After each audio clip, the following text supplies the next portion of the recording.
So if you look at Dagger, who is the target on the infrastructure teams, the developers teams? Since we solve the problem of complicated pipelines that waste everybody's time, what's interesting with the pipeline is it's right in the middle.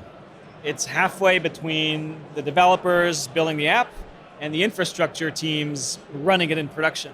It's literally the meeting point.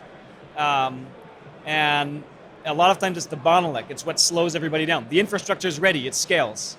The application's ready, it builds, but you need to go from A to B. So we end up sort of helping both.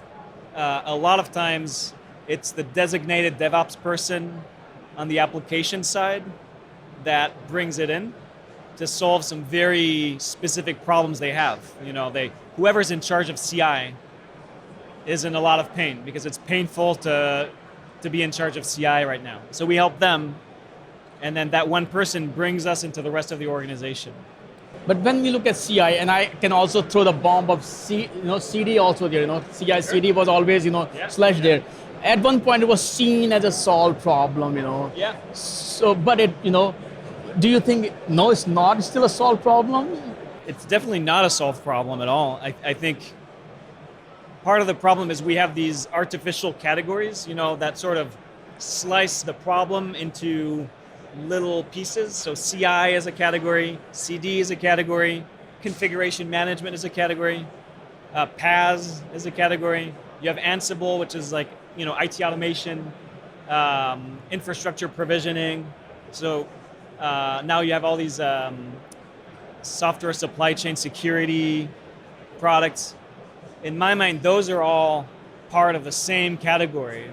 Call it application delivery. I don't know what it should be called, but you can only solve this problem across all categories because at the end of the day, it's a graph of interconnected nodes that deliver the product.